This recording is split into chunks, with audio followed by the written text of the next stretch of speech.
I'm real nonchalant when it comes to a lot of things like that. But the one thing that would always get me is when somebody made me mad or pissed me off. Right. Then that's when I would come out and do something.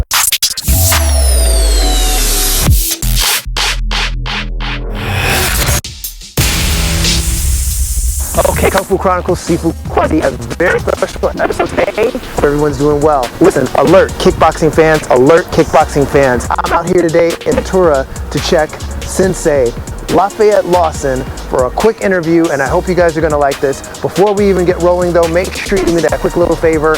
Drop a little like down below, let us know you're into the content that we're providing, and we can of course play more of that. Exactly right. Then do me a favor, follow us on all of our social links here, and everywhere. If you'd like to support that channel in any way, we can do that through that Patreon.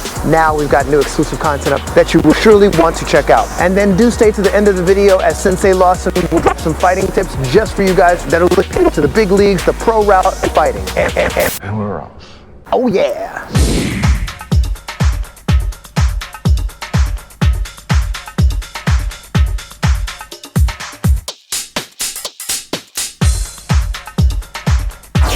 I'm in the house with a legend out here. The name of the gym is Alive Fitness? Alive Fitness. In Sherman Oaks. There you go. Owned by Jason. Big Jason. Very nice. Thank you. For people that somehow don't recognize this man, martial artist, two-time world champion kickboxer, actor, writer. There we go. Sensei Lafayette Lawson, how are you, sir? I'm good, sir. How are you? I'm great, man. Good. So tell me, your run in the kickboxing time that you were doing that after almost 9 years of doing that. You missed that lifestyle? Yes and no. Okay. Yes, I don't miss the pressure. Okay. You know, but just it was fun. You know, have something to do and look forward to doing. It was always fun until the day of the fight and you scratch your head and go, why do I keep putting myself under this pressure? You know, but other than that, yeah, you know. But then the high of winning, right? Is like,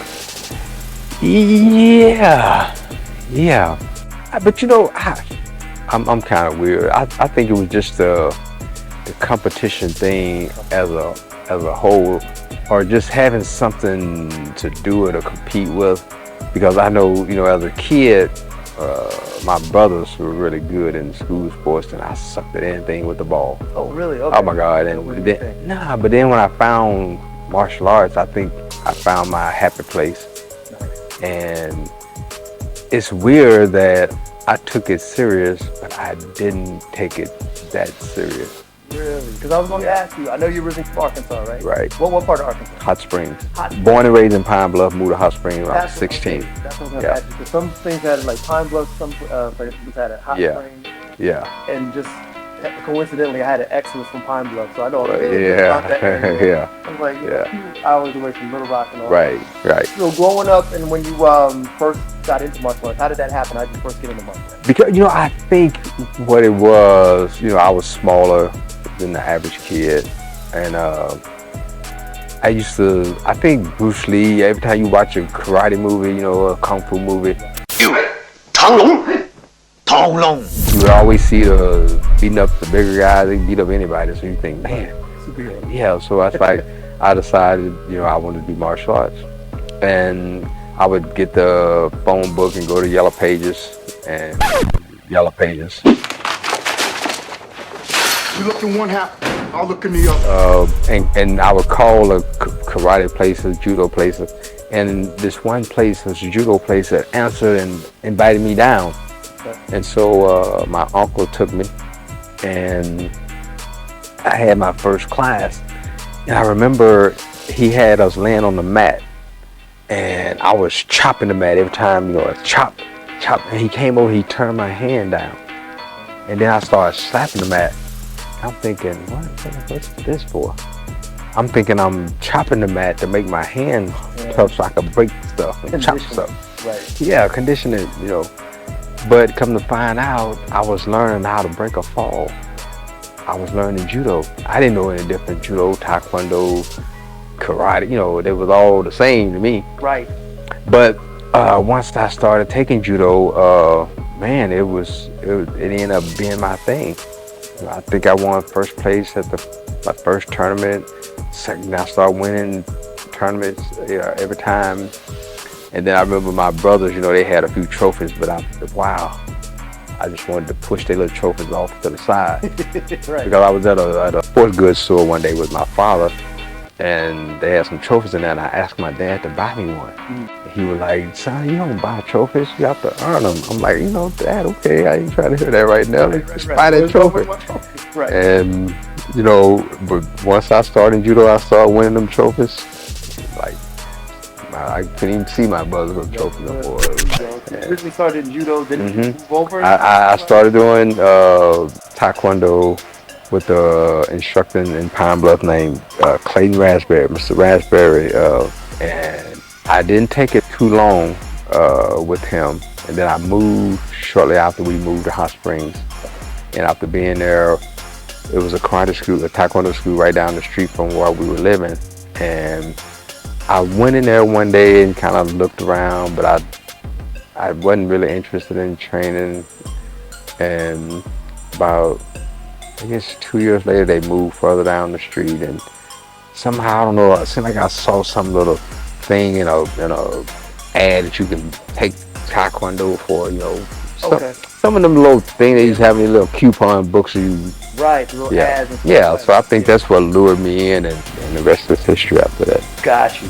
So then your transition over to the fight circuit. What made you want to say, okay, now I want to compete? Because I was okay in point fighting, but sometimes they didn't call what you thought should have been a point. Yeah, you know, you want to look and go, wait a minute now, and then when he gets something, you like, wait, that wasn't, you know, so you thought, I want to try something where you can just go all out. Right. And so I tried it, and I tried it again, and again, and again, and again, and I kept trying it after that. There you go. Yep. So now you're in doing your thing and winning some fights and everything. I talked to, as you know, Sugarfoot Cunningham, and we thought, right? Pete. So I asked him, Pete. I said, I know that name from somewhere. right? Do you recall that? So I asked him, I said, hey, what's one of your most memorable fights? He brought up, Lafayette Lawson, man. Lafayette Lawson. Lafayette, you know what I'm saying? Love that brother. Nice, tall, lanky, good, you know, remind me of Tommy Hearns. And someone called him like a kickboxer, Tommy Hearns. Powerful right hand that kept me on my toes the whole time, you know what I'm saying? What do you feel like, what are some of your most memorable fights or ones that really stand out? Okay, since you brought up that one with Peter, I tell you that fight was my, I won't say make it or break it kind of thing, but that was one of those opportunities where you had the opportunity to really, really shine in the sport. And I don't take anything away from Peter. He's a great guy, great martial artist. I mean, everybody know that. I mean, he's great all the way around. But I would have to kind of kick myself because I don't think I lived up to the opportunity. You know, I think I went in the, I remember when I first got the call, they offered me to fight him with leg kicks, without leg kicks, the whole nine. And so I know his thing was leg kicks. So, you know, I should have just said no leg kicks. Just to take, you know, I know one of his favorite weapons away. But, you know, however he want to fight. That way when I win, no excuses. Right. You know, if I would have leg kicked, I would have stop it, Peter. You know.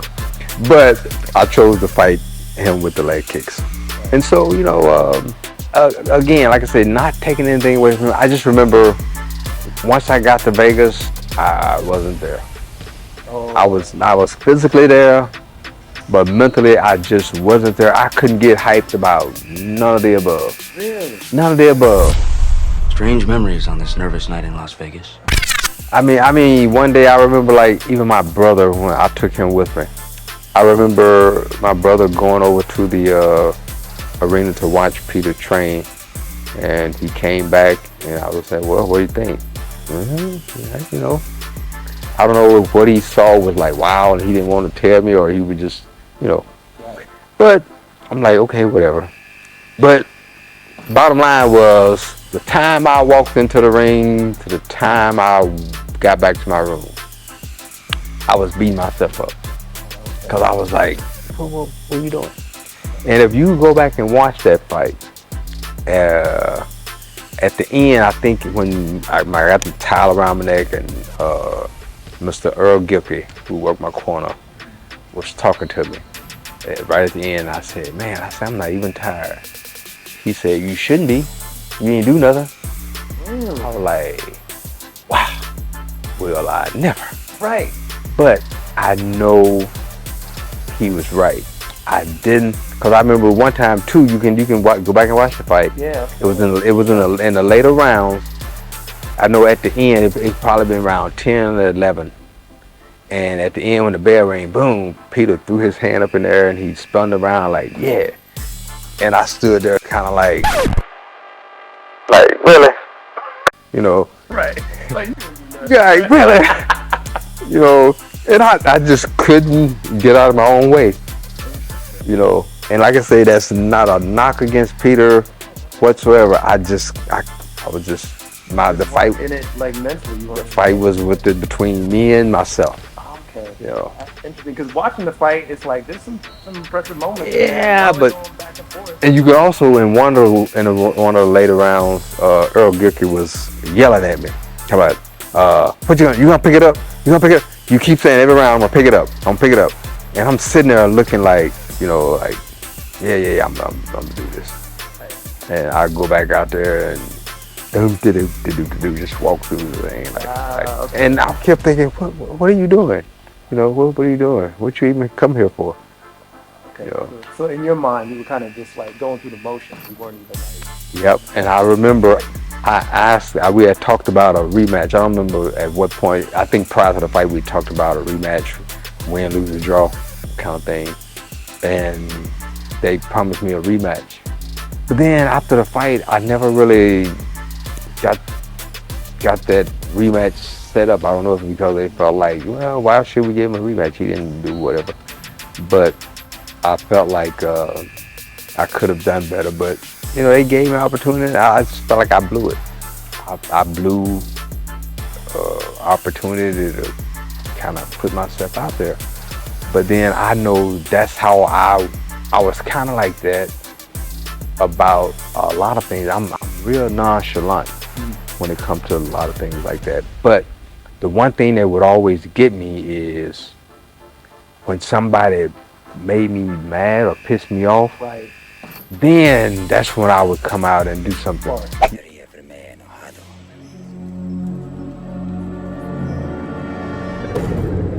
You know, because I remember I had a fight in Atlanta, and this guy, he had fought my friend, Bill Barton, and he won against Bill, and he was talking smack about, you know, like what he did to Bill. And I'm just like, okay, I mean, I know Bill is really good, and okay, so he got the ups on him that day, all right. But he kept putting Bill down, like, yeah, I knocked him out and I did this, and I'm gonna do the same to you as I did to your friend. Yeah, I'm just like, wow. And I remember then, I'm thinking, I'm gonna knock his little butt in the dirt. Right. And then I remember one other time I was down in Florida, and I had did an exhibition fight with this guy in New Orleans. And you know, exhibition, so you're just getting out there having fun. And also now, I was to fight him, but I was moving up in weight. You know, I got to Florida down there, and it was in his hometown. And he was just, you know, playing with me. Let me feel your muscles. Right. That dude. I mean, we fight this time. Last time was just an exhibition, so Right. you know, I hope you didn't, you know. But I think he took that, and boy, he was just, and he got under my skin, and I tried to punish him. Put him on. Yeah, I tried to punish him, but yeah. You tell me this, because another fight that a lot of people have probably seen with you in it, we fought Erick Melton. That fight. Yeah, and see, Erick, And let me ask you real quick, I know because I knew you were going to talk about it, but Did he break your arm in that fight? No, he just bruised my elbow. Okay. Yeah, Just I was like hit me on. that fight It kind of like hit on a funny bone kind of thing. Okay. You know, you just like, you know, one of them kind of things. But you know, and Eric, we were all kind of cool because I remember I went to train with Eric because he and my instructor, he had moved to Nashville, and that's where Eric was from, and they connected. And I went there one time to help Eric get ready because he was getting ready to fight Cliff Thomas. Cliff Thomas was a world champion out of Texas, was part of Texas, El Paso. Okay. And Cliff was really good, you know, he was really good. And I remember the week of the fight, a couple days or so before the fight, they called me and said, hey, Eric can't fight, would you take his place? I'm like, what? And so they flew me down El Paso to fight Cliff. And again, man, I blew a good opportunity. I let Cliff off the hook. You know, I let him off the hook. And then I remember after the fight one time, we went to Murfreesboro, Tennessee. Billy Taylor I don't know what he was, opening up a new school, enlarging his school or something, but he invited Cliff and myself down as like special guests, and Cliff and I did a little exhibition. And I had to kind of get the better of Cliff to let him know, yeah, I'll let you off the hook, Cliff, but I can really take you, son. Right. So I didn't take the sport serious enough. Okay. I guess I should have. I won't lie, when I saw that Erick Melton fight again, I was like, looks like he pissed you off enough. Yeah, I was just clowning. I was just like, man, and you know, and then Eric and I had a rematch in my hometown, and I remember he had some problems. He said, because I know he was gonna pull out the fight at first because he said in that fight I busted his eardrum. Yeah, I read about that actually. And I was just like, really? And see, I didn't know if he was just, you know, again, pulling out of the fight for whatever reason, like he did the clip. I didn't know, I didn't know, so. Because, I read that, like, he was saying that his equilibrium was off. Yeah. His eardrum out. Yeah, Then so. again, he was an arm down, so it's like. Yeah, so I was like, but then I remember when he came, you know, we did the fight, and I hit him with seemed like I did a side kick low, and I came up like boom, boom. I remember I hit him right here, like, and I could feel my heel just scrape his, just scrape his head.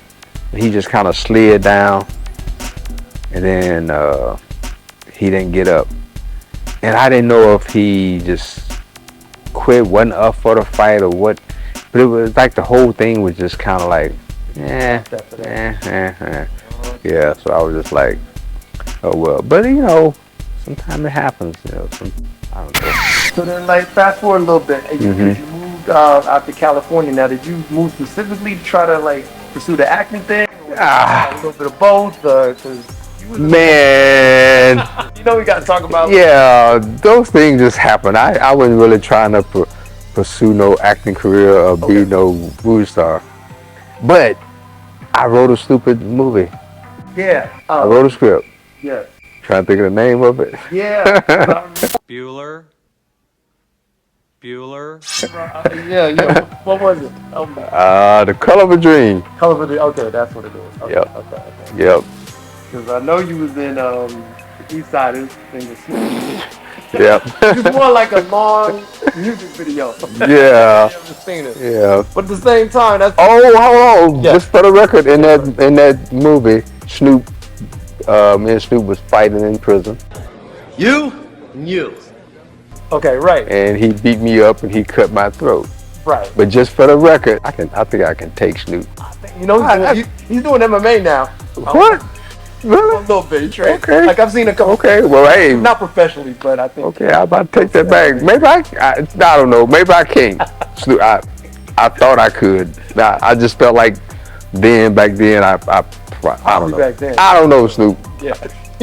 Cut. Next question. Yeah. Well, you tell me something about the movie that you wrote, because I don't have yet. Yeah. What made you want to do that? My buddy Bill is the same guy that the guy had fought. Bill had wrote a movie. He wrote a movie, and he was really into that.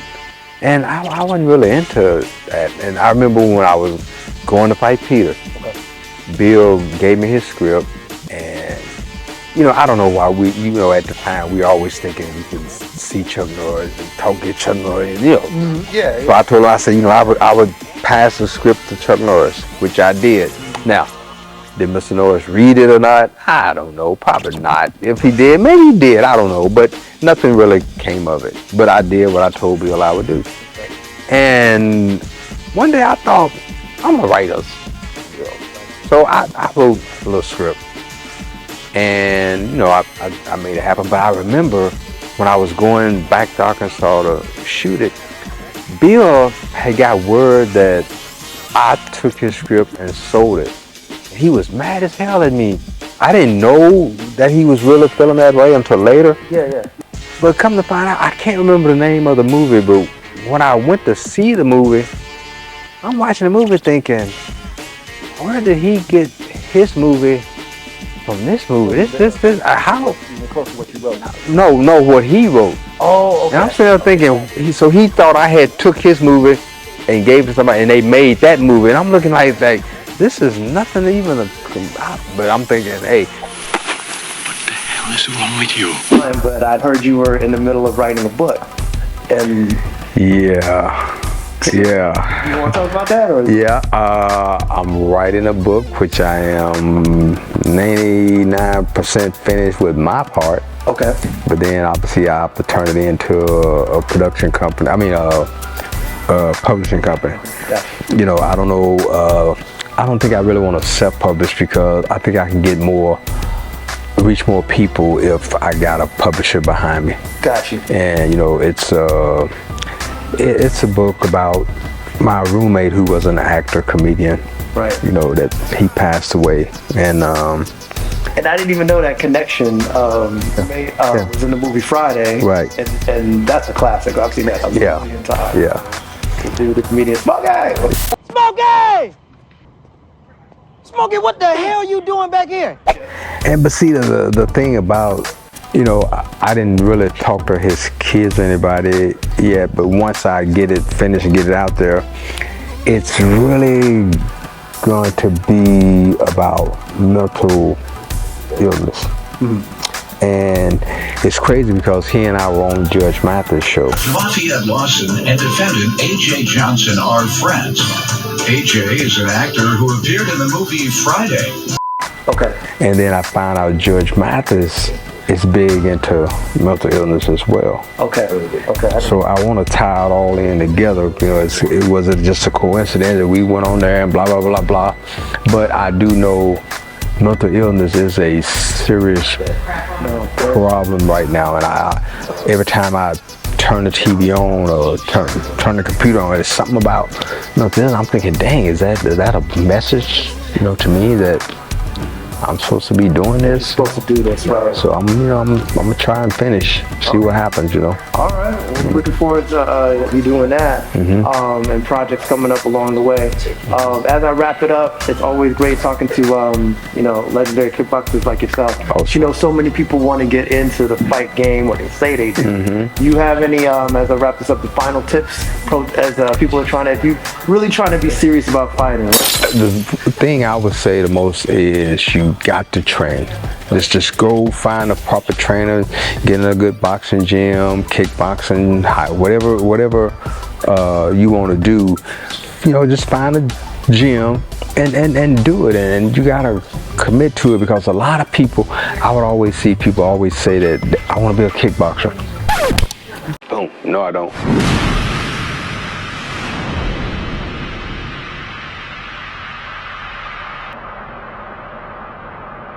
Yeah, that's what I'm saying. Yeah, so they get hit. Yeah, and that's what it is, and it's not for everybody, but that's like anything. Everything is not for everybody. We all can.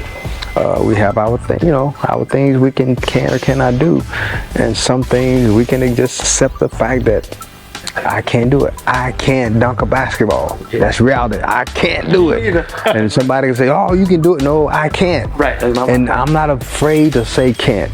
And people say, oh, you shouldn't say can't. No, no, no. Can't is reality. Well, can't's a four-letter word. No, can't is reality. You need to know what you can or cannot do before you go doing something that you can't do and get hurt. Right. You know. But I encourage people, yeah, try, give it 100. But sometimes you got to be real. Right. It's not for me. Not be cut out. Not for me. You know. Do you do personal training still? I do. Okay, and I do. You still teach on the side a little bit, or? Not in a class. You know, pretty much I do more one-on-one things. You know, private. If people were looking to link up with you to personal train, you have a website or something? Nah, I got a 20-year-old phone number. 818-415-1542. All right, there you go. Yep. Direct link up. Yep. Sensei Lafayette Lawson. Yeah. The direct line to him. If you're lucky enough to be able to train with this guy. Oh, stop! You're gonna make me turn red. He's making me turn red.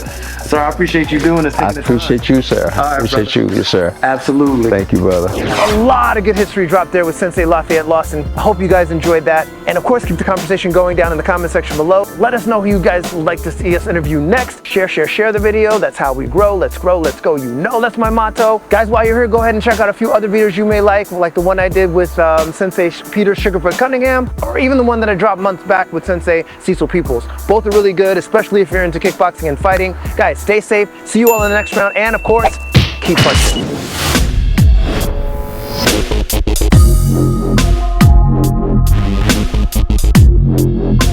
Hello everybody, this is Lafayette Lawson. Thank you for watching Kung Fu Chronicles.